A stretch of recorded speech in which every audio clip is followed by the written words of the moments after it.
El tercer CIMSE de Educación Física, aplicado a estudiantes de octavo básico en 2012, reveló que 4 de cada 10 alumnos en nuestro país tiene obesidad o sobrepeso, mientras que el 46% tiene un peso normal. En relación al CIMSE anterior, se aumentó en 3 puntos los niveles de obesidad y de sobrepeso, precisamente. Vamos a ahondar en este tema preocupante, con cifras que son realmente alarmantes, ¿no? Y que nos llaman a poner atención. Estamos junto al subsecretario de Salud, Jorge Díaz. Gracias por estar con nosotros, subsecretario. Bienvenido. Muy buenas tardes. Muchas gracias también por invitarnos a hablar sobre este tema tan importante. Preocupante las cifras. ¿Cómo las reciben ustedes en el Ministerio de Salud, considerando estos niveles? 4 de cada 10 con obesidad en octavo básico, muy niños además. Sí, este es un tema realmente serio a nivel mundial. Nosotros no estamos ajenos a la dificultad que enfrentamos ante los problemas que está adquiriendo la obesidad en nuestro país. Y no solamente en jóvenes, como se ha demostrado en este momento, sino que también, como conversamos hace 3 o 4 semanas atrás, en niños. Los resultados también que hemos observado en niños, en los controles que hacemos en menores de 6 años, muestran exactamente la misma tendencia. Hemos ido aumentando nuestros niveles de sobrepeso y obesidad a niveles que son realmente preocupantes, y la Estrategia Nacional de Salud nos mandata a reducir estos niveles. Por lo tanto, todo lo que hagamos para mejorar esta condición es necesario. La OMS lo define como una pandemia. Conversábamos antes de comenzar esta entrevista. Subsecretario, ¿cómo estamos en relación a otros países del mundo en términos de obesidad a esta edad? Nosotros nos podemos comparar con países desarrollados. Estamos en una condición ya que nuestra juventud y nuestros niños muestran un ascenso en el peso que es similar a lo que observamos en países del hemisferio norte. Por ejemplo, nosotros podemos decir que la obesidad en niños menores de 6 años en nuestro país, que ha superado el 10% en promedio, en algunos lugares del país, como por ejemplo en Coyhaique, la obesidad alcanza el 15%, lo que supera incluso a algunos estados de los Estados Unidos. Y es por eso que hemos visto la necesidad de trabajar muy fuertemente en la etapa preescolar y escolar para reducir estos niveles, tanto en el tema actividad física como en el tema nutricional. ¿Cuáles son los problemas o más bien, las causas que nos llevan a estos índices? Evidentemente que hay una mala alimentación, a primera vista también salta la falta de actividad física, pero hay razones culturales, finalmente, sociales, que generan ese escenario. Eso es el problema. Ese es el problema de la obesidad, que tiene un elemento que es multifactorial en su origen. La multifactorialidad parte, por un lado, del desarrollo económico de los países. El desarrollo económico hace que productos alimentarios que tienen una mucho mayor cantidad de nutrientes, que producen mayor cantidad de calorías, por ejemplo, que contienen mayor cantidad de azúcar, que tienen mayor cantidad de grasa, queden al alcance de la población en condiciones de ser usados no como los nutrientes básicos como se usaban tradicionalmente, sino que como elementos adicionales a la alimentación. Todos los snacks, todos estos elementos que se consumen fuera de los horarios de comida, se ponen más al alcance de la población, y eso ya genera un exceso en cuanto al aporte calórico. Por otra parte, tiene que ver también con condiciones como, por ejemplo, los juegos, el cambio en los hábitos de jugar. Históricamente en nuestro país existían muchos juegos que se hacían en el entorno del domicilio. Claro. El juego, exactamente, el trompo, el usar cosas donde el estado físico era importante para poder superar las metas que el juego establecía. En la actualidad, el ingreso de la electrónica al hogar, el acceso a elementos electrónicos también reduce la actividad física. Y en tercer lugar, tiene que ver con lo que usted muy bien decía, estos hábitos que hay distintos en el país con respecto a cómo se alimenta la población. Vemos con interés que en los estudios que tenemos sobre obesidad en niños menores de 6 años, hay una clara relación con el lugar del país donde se vive. Los del norte mucho menos exceso de peso. Los del sur, mucho más. En la medida que se va descendiendo, va aumentando el peso. Factores climáticos también influyen en eso, ¿no? Se requieren más calorías en el sur, digamos, para enfrentar las épocas de invierno, donde hace más frío, me imagino. Y también eso determina la actividad física. No es fácil hacer actividad física en el sur del país cuando está lloviendo. Hay que tener ciertas condiciones adicionales para poder hacerlo. En cambio, en el norte del país es todo el año. Pero también tiene que ver con algo que es cultural en cuanto a la expresión física.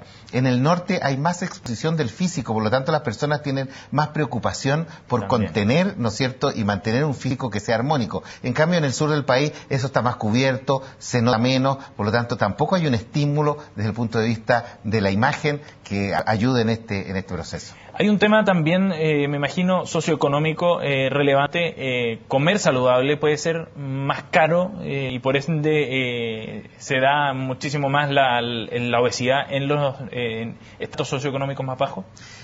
Puede tener alguna relación con eso, que culturalmente nosotros no estemos muy bien adaptados y ni seamos conocedores de cómo generar en el hogar un alimento de menor costo para la familia. Pero también tiene que ver, desde el punto de vista económico, es al revés. Se ponen alimentos que tienen mayor contenido calórico a disposición de un mayor número de personas. O sea, la reducción del precio de aquellos alimentos que no son saludables, podríamos calificarlo de esa manera, genera que las personas accedan a él con mucha mayor facilidad, y hay personas, por ejemplo, que en lugar de comer un plato de comida a mediodía, prefieren comer una bolsa con un snack y que tiene un poder calórico mucho más alto, pero un poder nutricional bastante menor. Ahora, dentro de los resultados que arrojaba este CIMSE de la educación física, había un dato interesante: los niveles de obesidad o sobrepeso en colegios municipales versus los de colegios particulares. Hay mucha mayor obesidad en los colegios precisamente subvencionados o aquellos municipales. ¿Cuál es ahí el desafío? Hay un problema quizás también desde el punto de vista de cómo se están dando las directrices alimenticias desde el Ministerio de Educación, por ejemplo. Hay que revisar cómo están recibiendo el mensaje las madres y los jóvenes de los distintos grupos que podríamos calificar como grupos de distintos estratos socioeconómicos. Un elemento tiene que ver con la información que reciban, pero otro elemento también tiene que ver con objetivos que son más bien objetivos vitales, que cuando hay preocupación por el elemento que tiene que ver con la imagen física, con el peso, hay mayor predisposición a cuidar la alimentación que cuando no hay una preocupación tan importante por ese área. Por lo tanto, yo creo que este es una materia de estudio y de análisis muy importante para ver cuáles son los elementos que generan esta diferencia. Pero también hay algo preocupante. Si uno observa cómo se han comportado ambos grupos, el grupo de los colegios subvencionados y los colegios municipales no ha cambiado mucho su situación entre el CIMSE anterior y el actual. Perfecto. En cambio, el cambio que se ha producido en los colegios que son particulares ha sido mucho mayor, y la tendencia también es al alza. Por lo tanto, estamos viendo que la curva de ascenso, independientemente del nivel que haya alcanzado, también está teniendo un incremento mayor en estos grupos. Por lo tanto, estos grupos en algún momento van a llegar y alcanzar a estos niveles. Y el otro elemento que también es necesario destacar tiene que ver con esta diferencia que hay en hombres y mujeres en nuestro país. Las mujeres tienen mucho más sobrepeso y obesidad en los jóvenes que los varones, y eso también tiene que ver con una asociación con la disposición para realizar actividad física y realizar actividades de distracción que utilicen más el consumo de energía que los hombres que las mujeres. ¿Son más flojitas, podríamos decir, las mujeres? Yo lo calificaría como que tienen hábitos que son absolutamente distintos en este aspecto. No es frecuente encontrar mujeres que estén dispuestas a jugar una pichanga el día sábado, que es un elemento que se hace frecuentemente entre los jóvenes, o participar en las actividades de educación física haciendo un ejercicio mucho más extenuante que el ejercicio que hacen los varones. Subsecretario, antes de terminar este tema y pasar al caso de la basura, que fue tema durante esta semana, ¿es necesario también revisar la legislación en materia de alimentos respecto a la calidad de los productos que están llegando a nuestro país, a las calidad de los procedimientos con los que se fabrican los países, o los productos alimenticios, digo, en comparación a otras normativas que pueden ser más exigentes, como las europeas o las norteamericanas? En este minuto nosotros tenemos una oportunidad muy importante que tiene relación con la implementación de la ley 20.606, la ley sobre rotulado nutricional. Sí. Esta es una ley que innova en relación a lo que se hace en otros países del mundo, porque en general en los países todo lo que es normativa con respecto, por ejemplo, al rotulado, está dejado a la voluntad de la industria. La legislación es una recomendación y no es una exigencia. Nuestro país tomó un camino distinto y ahora vamos a iniciar este camino porque el rotulado que establece la ley es obligatorio. Y a contar de enero del próximo año nosotros vamos a tener ya imágenes dentro de todos aquellos elementos que tienen mayor contenido en sal, mayor contenido en azúcar, mayor contenido en grasa y en calorías, imágenes que van a decir alto en. Por lo tanto, va a haber ya una información mucho más adecuada desde el punto de vista nutricional. Eso tiene que ver con la información que se entrega de los productos, pero en la elaboración propia de los productos, de los contenidos, ¿no es necesario también normar ahí?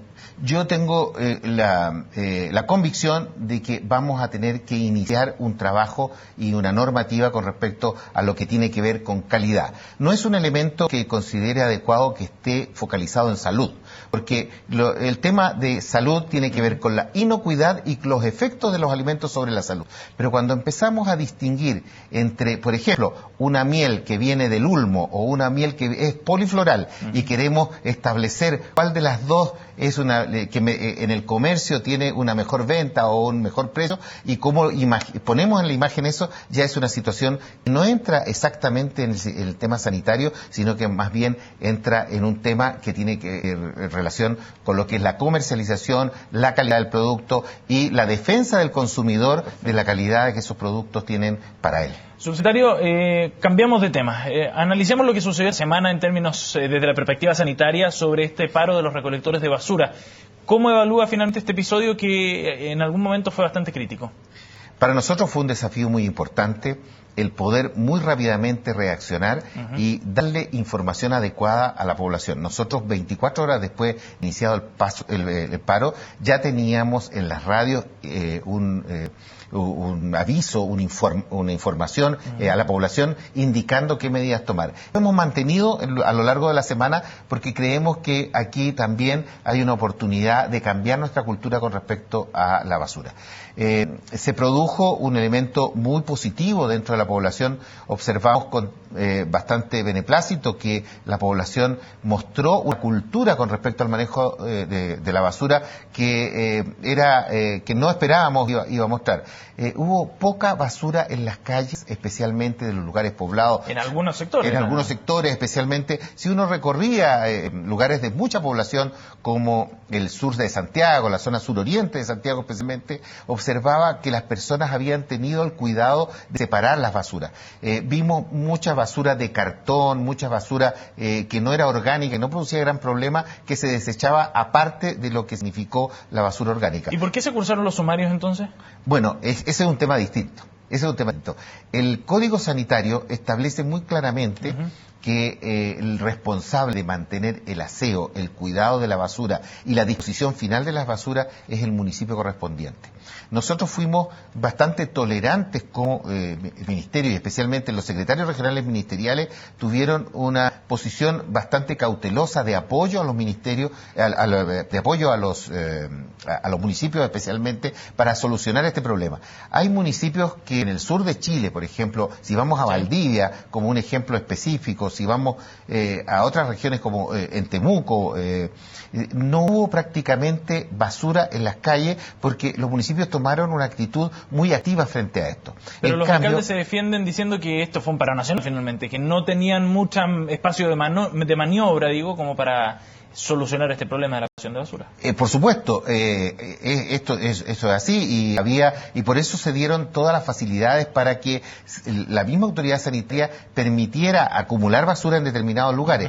Pero lo que no es entendible es que algún municipio haya tomado la decisión de eliminar basura en una quebrada, ¿no es cierto?, sin ningún cuidado, sin ni siquiera hacer una observación previa de que esto podía generar algún problema ambiental ambiental o un problema sanitario para la población. Y en eso los secretarios regionales ministeriales de salud fueron bastante cuidadosos en observar esto y, en definitiva, de todos los municipios que tuvieron que ser sumariados por esta situación, ¿no es cierto?, representan una pequeña fracción de total de los que tuvieron el problema. ¿Fueron negligentes esos municipios? Yo creo que en este caso podemos hablar de descuido, ¿no es cierto?, y descuido en la salud de la población. Y eso sí que nosotros no estamos dispuestos a transar como Ministerio de Salud en algo que ponga en riesgo la salud de las personas. Subsecretario, le agradecemos su presencia aquí en CNN Chile para analizar estos temas. Muy amable. Muchas gracias a ustedes.